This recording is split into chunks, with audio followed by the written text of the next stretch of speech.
O Brasil tem aproximadamente 8 mil quilômetros de litoral e 8 bilhões e 200 milhões de metros cúbicos de água doce. É a maior reserva do planeta. A pesca é fonte de renda para cerca de 1 milhão de trabalhadores e gera ainda outros 3 milhões de empregos indiretos. Quem conversa com a gente sobre os avanços conquistados pelo setor em 2013 e sobre os desafios para 2014 é o ministro da Pesca e Aquicultura, Marcelo Crivella.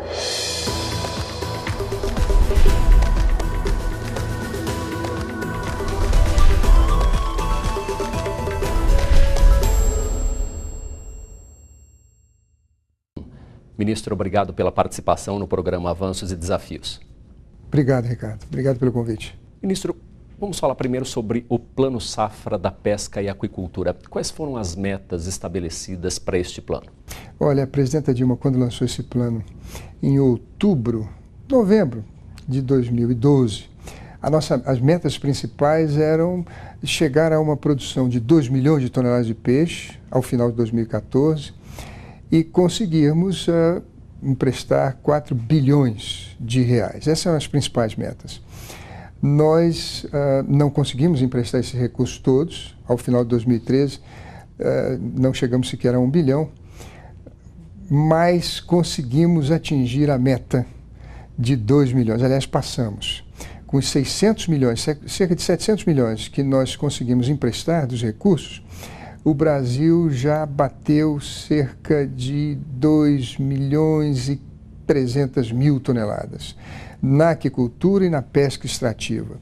De tal maneira que isso vamos dizer assim, nos deixou muito confiantes no futuro, nas perspectivas que o nosso país tem de ser um grande produtor de pescado. Ministro, esses recursos que deixaram de ser emprestados no ano passado, eles ainda estão disponíveis como linha de crédito para as pessoas que trabalham na atividade? Estão, porque o nosso plano safra, essas metas eram para 2014, emprestar 4 bilhões e chegar a uma produção acima de 2 milhões de toneladas. Na ocasião tínhamos 1 milhão e 400 mil. Então nós passamos de 2 milhões, chegamos a 2 milhões e 300, até um pouco mais. E você imagina, quer dizer, nós temos 4 bilhões para emprestar e estamos com menos de 1. Mas aí, mesmo com esses recursos, já aumentamos a nossa produção, ou quase dobramos nossa produção. Imagina quando conseguimos realmente alocar todos esses recursos na indústria da pesca. Aí realmente nossa produção deve chegar aos 3, 4 milhões de toneladas, talvez até mais. Com relação ao consumo, ministro, também havia metas com relação ao aumento de consumo. Já é possível saber se aumentou o consumo de pescado no Brasil? Esse é um levantamento feito pelo Ministério da Indústria e Comércio. E eles chegaram, ao final das contas, em 14,5 kg é o consumo per capita de peixe no Brasil. Na época em que nós lançamos o Plano Safra, os números que tínhamos eram de 2010 e estavam em torno de 9,5 kg. Então, são 5 quilos por ano a mais por brasileiro, é isso? De 2010 para cá. E a Organização Mundial de Saúde prevê 12,5 kg. Então nós passamos esse índice. Não estamos satisfeitos, porque os países adiantados têm um consumo de 17, 20, Japão passa de 40. Mas estamos caminhando para consumir mais peixes, o que vai garantir uma saúde melhor para nós, sobretudo para as futuras gerações. Ministro, o plano também prevê incentivo ao aprimoramento de técnicas. O que é que se fez nessa área?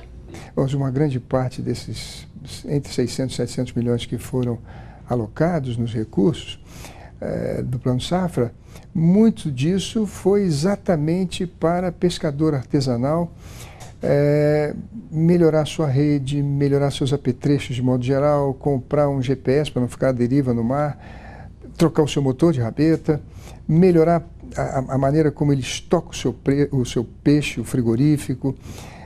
Tudo isso foram, vamos dizer assim, resultado de pesquisas, de técnicas que nós fomos aprimorando ao longo dos anos. Eu creio que hoje, no Brasil, a gente já está pescando melhor, armazenando melhor, garantindo uma qualidade de pescado bem melhor. Diminuindo a perda, aumenta o volume de venda e aí cai o preço. Eu acho que também esse aumento no consumo se deu a um peixe mais barato. E essa pesquisa, ela também está recebendo incentivos do governo? Sim, o governo tem convênios, o nosso ministério, com diversas universidades. E nessas universidades nós temos constante esse aprimoramento na técnica de pesca. Também na aquicultura, é bom lembrar que esse ano, se chegamos a uma produção de 2 milhões e 300, 2 milhões e 400, o número está fechando mais em torno disso, devemos muito à aquicultura. A aquicultura nacional é fruto de muita pesquisa, por parte da Embrapa Pesca e de todas as universidades onde nós temos hoje cursos de aquicultura. Ministro, a modernização de equipamentos e embarcações era outra preocupação do plano. Havia, me parece, um programa específico, inclusive, para incentivar a troca de embarcações. Como é que está o andamento dessa parte do plano? Pois é, o plano tem, vamos dizer assim, no Profrota, a intenção de que a Frota Nacional de Pesca, sobretudo a pesca artesanal, pudesse ser aprimorada, melhorada. Hoje, quando a gente vê um barco de pesca, ele ainda é aquele barco de 20, 30 anos atrás. Enquanto um celular se modernizou, nem tinha celular 20 anos atrás, mas o telefone, por exemplo, era de disco, hoje você tem portátil e digital, a televisão também, as telas planas, etc. e tal. O barco ainda ficou muito atrasado. Então, é muito importante que a gente consiga melhorar os nossos barcos. Temos pesquisas para dizer ao pescador qual o melhor barco, qual o material em que esse barco será confeccionado, os melhores equipamentos, qual o tamanho desse barco, a questão de cozinha, de alojamento, de banheiro, para a pesca específica que ele está fazendo, que ele é especializado. Seja no sul pescando tainha, seja no norte pescando piramutaba. Esse pescador tem o Plano Safra à sua disposição. Ainda precisamos aprimorar a questão de garantia do empréstimo, porque o sistema financeiro, os operadores dos recursos do Plano Safra, ainda dão um certo embaraço ao pescador para oferecer, por exemplo, o próprio barco como garantia. Agora, isso tem sido, vamos dizer assim, uma negociação, nós estamos evoluindo nessas cartas de crédito, a Federação Nacional dos Pescadores tem um papel importante, de tal maneira que eu verifiquei que desses 700 milhões, pelo menos aí eu diria a você que uns 200 milhões foram para melhorar os equipamentos. Ou compra de apetrecho, ou troca de barco, ou reforma de barcos. Quer dizer, já está havendo então uma modernização da frota pesqueira brasileira. Exatamente, quer dizer, o pescador está começando a pensar mais como um empresário do que como aquele homem da canoa ou um pescador artesanal tradicional. Até porque, imagino eu, o porte da embarcação ele também pode determinar a quantidade de produção desse pescador. Exatamente, e sobretudo diminuir as perdas, né? Quer dizer, nós temos no Brasil uma pesca por extração mais ou menos no seu limite. E nós não queremos aumentar o esforço de pesca assim, de maneira, vamos dizer assim, que cause problemas para as futuras gerações. Então, o importante é que a gente tenha um barco que não seja tão, vamos dizer assim, maior do que o que ele tem hoje, mas que ele possa pescar, voltar da pesca com segurança e, sobretudo, evitar desperdício, que esse peixe não estrague. Acho que isso melhora para ele e para o consumidor. Nesse sentido, ou seja, pensando na preservação de espécies, por exemplo, a aquicultura é uma saída? Pois é, você citou aqui, Ricardo, no começo do programa, que nós somos o país com a maior reserva de água doce do mundo. 8 bilhões e 200 milhões de metros cúbicos. Nós, nos lagos das hidrelétricas, podemos produzir 20 milhões de toneladas. Você vê, eu estava comemorando no princípio do programa que nós chegamos a 2 milhões e 300 mil toneladas. Mas a FAO diz que o Brasil, de maneira sustentável, pode chegar a 20 milhões de toneladas por ano se nós fizermos uma aquicultura extensiva. Não conseguimos isso ainda. Temos dificuldades com o meio ambiente. Falta pesquisa. Você sabe que é um princípio no meio ambiente que, se a gente não conhece o impacto que uma atividade vai causar, nós devemos utilizar o princípio da precaução. Então, precaução significa não fazer nada. Mas, durante o Plano Safra, começamos a fazer muitas pesquisas e tentando mostrar aos nossos técnicos do meio ambiente de que em 0,5%, se usarmos apenas 0,5% das águas dos açudes, das represas e dos lagos das hidrelétricas, podemos chegar a 20 milhões de toneladas, que seria 10 vezes mais a produção que conseguimos agora, que já é recorde, porque é praticamente o dobro do que tínhamos em 2010. Quer dizer, nesse caso, o Brasil poderia, inclusive, se tornar um exportador de pescado. Que hoje ele é um importador. Em 2013, nós importamos 1 bilhão e 300 milhões de dólares, sobretudo de peixes de água fria. Bacalhau, nós temos uma tradição de consumir bacalhau no Brasil, e salmão, que vem do Chile. Bacalhau do Portugal e Noruega, e Chile exportando salmão. E também a implantação de parques aquícolas em várias partes do território nacional. Os nossos parques aquícolas, e chegamos a 900 hectares, já são fruto de um esforço do Plano Safra, que era a simplificação do licenciamento ambiental, numa resolução do CONAMA. Agora, ainda é muito pouco. Conseguimos instalar a Serra da Mesa, Manso, Ilha Solteira, conseguimos licença para Três Marias, para Furnas, conseguimos licença também para a espécie tambaqui lá no Lago de Tucuruí, no Pará, e também no Tocantins, o Lago de Lajeados agora tem a produção de pescado. Quer dizer, todos esses lagos produzindo juntos, com certeza vamos aumentar muito a nossa produção. E esses lagos são especificamente em áreas de usinas, enfim, de barragens? A maioria deles. E são em gaiola, quer dizer, a produção é feita em gaiolas, que são, vamos dizer assim, o instrumento mais propício para você criar peixe hoje. Para você ter uma ideia, o melhor pecuarista brasileiro, em 1 hectare de terra, ele pode produzir 1 tonelada de boi. O boi come de 20 a 30 quilos para engordar 1 quilo. Em 1 hectare de água, em tanques, você pode produzir 200 toneladas de peixe. O peixe tem uma conversão alimentar extraordinária. Ele come 1,5 kg de ração e engorda 1 quilo. 20 vezes melhor do que um boi. Além disso, o boi expele muito metano. E o peixe não tem o problema de expelir metano. De tal maneira que o mundo inteiro tem investido na aquicultura como uma forma de geração de proteína animal com baixo impacto. Acredito que o Brasil vai seguir também nesse caminho. E existe também uma forma de parque aquático à base de tanques escavados? Também. E isso tem uma política do governo, que foi agora em 2013 muito bem implementada, que é um certame nacional, onde as prefeituras se inscreveram, mas para se inscrever, eles tinham antes que aprovar uma lei no município, na Câmara Municipal, de retirar impostos da produção de pescado, incluir o peixe na merenda escolar, das escolas, das crianças, apresentar um plano de trabalho, um projeto básico, e também foi considerado o IDH e a quantidade de água do município, se havia assentados, se havia quilombolas, se haviam índios, de tal maneira que 3.000 municípios se inscreveram, 1.200 foram classificados e já vão começar a receber um kit de máquina, que é uma escavadeira hidráulica e um trator. Nós acreditamos que em 1 ano, essas máquinas que serão distribuídas, nós vamos distribuir 100 milhões de reais em máquinas agora em 2014, já vão produzir mais 100 mil toneladas de peixe para o nosso país. E vão produzir a cada ano. Ministro, uma das ações do Ministério neste ano que terminou foi o recadastramento de pescadores. Quais foram os benefícios que esse recadastramento trouxe para o exercício da atividade? Olha, Ricardo, nós simplificamos o cadastro dos pescadores e lançamos também uma carteirinha.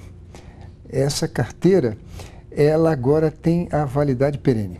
Portanto, ela não precisa ser renovada de 2 em 2 anos. Isso dá uma tranquilidade enorme para o pescador.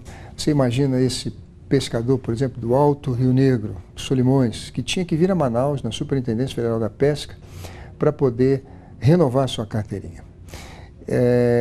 Com essa carteirinha, ele tem acesso a todos os benefícios. Com essa carteirinha também, a gente pôde controlar melhor o pagamento do seguro-defeso. Havia uma certa expectativa no governo e a Polícia Federal já tinha feito algumas ações, mostrando de que pessoas que não eram pescadoras estavam se inscrevendo nas colônias, nas associações, sindicatos, para receber o seguro-defeso. Então, como essa carteirinha precisa da assinatura ou do presidente da associação, ou do presidente da colônia, ou do presidente do sindicato, então se evitou muita fraude. Acho que foi um grande avanço no Registro Geral da Pesca e também uma grande conquista para o pescador, que agora tem uma carteira que é para a vida toda, como se fosse um CPF, uma carteira de identidade. Funciona como um documento para o pescador. Uhum. E ele tem mais facilidade para ter acesso a esse documento, então? Simplificamos. Nós simplificamos, colocamos todas as superintendências para fazer esse recadastramento. A ficha é simples, pode fazer via internet. O que é importante é que nós agora precisamos da assinatura dele e do responsável. Então, com isso, já sentimos, depois, nas auditorias que fizemos, reduziu muito o número de fraudes. E como é que está sendo a fiscalização, ministro? A fiscalização é feita aqui por um departamento do Registro de Pesca, no Ministério, e por 27 superintendências que nós temos espalhadas em todo o território nacional. Temos também convênios com associações, com sindicatos, com a própria Confederação Nacional da Pesca, que assinaram conosco termos de responsabilidade de nos ajudarem a fazer esse recadastramento, mas sempre sob os princípios de evitar fraude. Ministro, a gente estava falando aí primeiro sobre a atividade da pesca, o senhor citou um pouco também, o senhor falou um pouco sobre a questão do consumo. Existem ainda algumas outras ações com relação ao incentivo ao consumo de pescado no Brasil, por exemplo, os caminhões, os chamados caminhões frigoríficos e os chamados caminhões do peixe ou caminhões feira. Como é que funcionam essas duas ações? O caminhão frigorífico, o Ministério faz um convênio com municípios do Brasil onde existem cooperativas, associações que produzem peixe, normalmente de aquicultura. E aí cedemos os caminhões e esses produtores usam esse caminhão para levar sua produção para os centros de consumo. No caso do caminhão-feira, a superintendência opera isso. Ela, de manhã cedo, de madrugada, vai aos pontos de desembarque de pescado e ali compra do pescador artesanal o peixe, coloca no caminhão-feira e vai vender nas comunidades carentes. De tal maneira que a gente consiga chegar nessas comunidades com um peixe mais barato que o frango. Então, se o frango na localidade custa R$5, a gente busca sempre chegar com o peixe a R$4,50, R$4,70, R$4,80. Isso é bom para o pescador, evita intermediários. Normalmente o pescador, quando cai na mão do intermediário, vende em condições menores, em condições piores, e é bom para o consumidor na ponta, já que o Ministério presta esse serviço sem ter a necessidade de lucro. Ministro, e esses caminhões, eles são cedidos pelo governo, quer dizer, não há custo para as prefeituras ou para as comunidades? Não, é feito um convênio, eles recebem esse caminhão, operam o caminhão, cuidam da manutenção, apenas prestam conta para o Ministério do que tem feito com o caminhão. Mas eu diria a você que tem sido uma boa política. Ajuda o pescador, no caso do caminhão-feira, e no caso do caminhão frigorífico, ajuda a escoar a produção de cooperativas, associações, sindicatos. Agora, eles são principalmente para aquelas localidades onde a pesca é uma atividade importante. Ah, sim, são localidades que normalmente não estão. O caminhão frigorífico, mais nas regiões do sul do país, onde nós temos uma ênfase maior, e no centro-oeste, de cooperativas. O caminhão-feira é próximo às áreas de grande produção de pescado, quer dizer, nós temos grande produção de pescado no litoral e também no interior do Pará. Quer dizer, eles não estão apenas em regiões litorâneas, em municípios do interior? Tem também no estado do Amazonas, no Pará. Os caminhões eles ficam atendendo esses pescadores que desembarcam seu peixe, trazendo dos rios, represas, açudes, num determinado ponto e dali leva para distribuição, nesse caso do caminhão frigorífico, para supermercados. Quer dizer, essas ações acabam também incentivando o consumo de pescado, assim como, por exemplo, as Semanas do Peixe. Sem dúvida, Ricardo. Você levar um peixe para uma comunidade a um preço mais barato que o frango, estimula muito o consumo. E as Semanas do Peixe, elas têm, enfim, têm alcançado as metas propostas pelo Ministério? Eu acho que sim. Quer dizer, desde que surgiu o Ministério, lá em 2003, era uma secretaria, depois em 2009 se tornou um Ministério, a Semana do Peixe é um momento em que, vamos dizer assim, o peixe entra na mídia. Então se comenta isso, se distribuem cartazes em todos os supermercados, se fala isso nas escolas, na mídia, os jornais, as rádios, as televisões, e isso atrai. Depois, conversando com os revendedores, eles dizem que sempre aumentam 30%, 40%. Também ajuda, porque na Semana do Peixe há promoções, o preço baixa. Então, há um estímulo da propaganda e do preço. Ok. Ministro, o Ministério lançou recentemente o Anuário da Pesca. O que é o Anuário da Pesca? De que forma ele incentiva a atividade? Eu diria que o Anuário da Pesca traz todas as atividades do Ministério para, por exemplo, o pescador profissional, para o pescador amador, para o pescador esportivo. Fala das principais espécies, da nossa potencialidade para quem quer investir na aquicultura, como obter financiamentos. Traz também o endereço de todos os nossos superintendentes, fala dos programas de sanidade que o nosso Ministério está desenvolvendo. Também, nesse último anuário, tratamos de um programa de combate à pesca ilegal no Brasil. Enfim, ele traz uma súmula, eu diria, uma síntese de todas as atividades do nosso Ministério.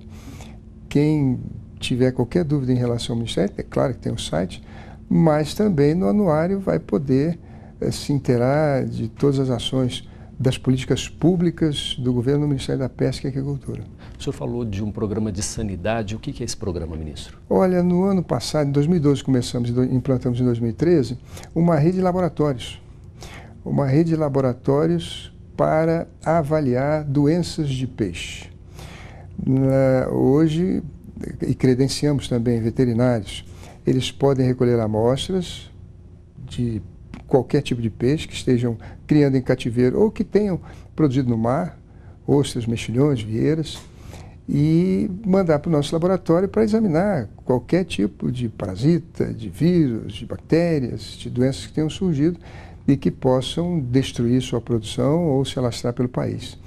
É um laboratório que preventivamente garante a saúde do nosso peixe e, claro, a saúde de quem vai consumi-lo, que são os brasileiros. E a partir dessas análises, o criador pode tomar as providências, enfim, para evitar ou para curar alguma doença que afete a sua produção, é isso? Identificado qual é o vírus, qual é a bactéria, qual é o micróbio, qual é a parasita, o próprio laboratório já recomenda as ações que devem ser feitas. Não só ações em termos de medicação, mas também ações em termos de manejo, de verificar a qualidade da água, de como colocar sua ração, ou como fazer com que essa ração chegue ao peixe sem estar contaminada.